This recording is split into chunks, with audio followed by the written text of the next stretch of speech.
Quelle joie ce matin, chers amis, d'être dans le psaume 50. J'avoue d'avoir eu envie de faire la méditation sur le psaume 51, parce que c'est bien connu. Je connaissais un peu moins bien le psaume 50, mais en étudiant le psaume 50, nous voyons à quel point cela a sa pertinence encore aujourd'hui pour nous. Qu'est-ce qui se passe dans le psaume 50? J'espère de nouveau que vous l'avez déjà lu. Et ce que nous voyons au début, c'est que Dieu convoque en quelque sorte la terre entière. Dieu, verset 1, l'Éternel parle et convoque la terre. Depuis le soleil levant jusqu'au couchant, de Sion, beauté parfaite, Dieu resplendit. Donc voilà Dieu dans toute sa sainteté, dans toute sa beauté, qui convoque tout le monde. Alors verset 3, il vient notre Dieu, il ne reste pas en silence. Jusque-là, peut-être, il s'est tu, on va voir que cela a été le cas, mais maintenant, il vient pour s'adresser à qui? Alors, on continue. Il crie, verset 4, vers les cieux en haut et vers la terre pour juger son peuple. Donc, oui, tout le monde est convoqué, mais ici, dans ce psaume, c'est son peuple il crie vers son peuple, il adresse son peuple. Rassemblez-moi mes fidèles. Donc, ceux qui sont sous l'alliance conclue avec le peuple. Et qui conclut, donc il dit, une alliance avec moi par le sacrifice. Donc ça, c'est le problème. Il pense que le sacrifice en tant que tel suffit. Parce que ensuite, Dieu va donner son jugement. Et les cieux annoncent, verset 6, sa justice, car c'est Dieu qui est juge. Et puis, nous avons deux parties de ce psaume qui suit, les versets 7 à 15, où il y a l'acte d'accusation.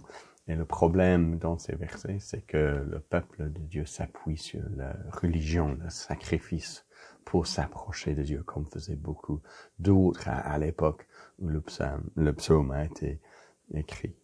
Et puis la deuxième partie, verset 16 au verset 21, où Dieu s'adresse aux méchants parmi le peuple de Dieu. Et dans un sens, évidemment, il y a un chevauchement entre les deux catégories.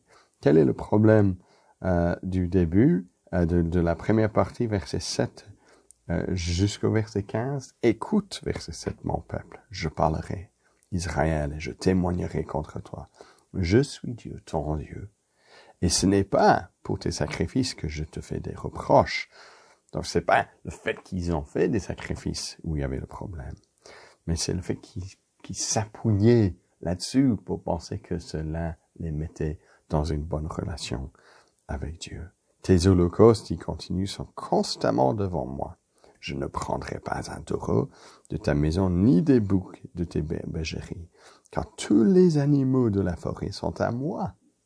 Toutes les bêtes des montagnes, par milliers, je connais tous les oiseaux des montagnes, tout ce qui se meut dans les champs m'appartient. Si j'avais faim, je ne le te dirais pas, car le monde est à moi, et tout ce qui le remplit.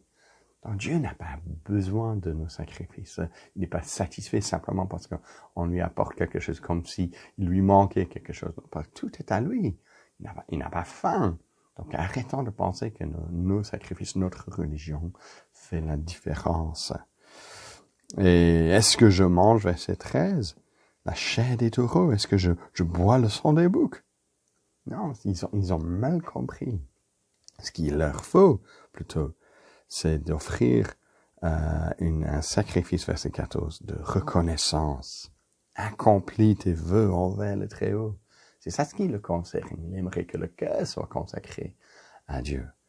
Non pas que ainsi ils seront capables de se sauver eux-mêmes. Non, parce que Dieu reste le Dieu qui délivre, verset 15. Invoque-moi au jour de la détresse, je te délivrerai, tu me glorifieras. Mais en conséquence de cette délivrance, reconnaissance, c'est ça à quoi nous sommes appelés, le peuple de Dieu. Et encore une fois, donc, la deuxième partie, Dieu s'adresse aux méchants. Les méchants détestent l'instruction, verset 17. Oui, dans un sens, ils sont capables de réciter, verset 16, la parole de Dieu. Quoi donc, tu énumères, verset 16, mes prescriptions, tu as mon alliance à la bouche. Mais qu'est-ce qu'ils font, verset 17, toi qui détestes l'instruction, toi qui jettes mes paroles derrière toi. Oui, se met du côté du voleur.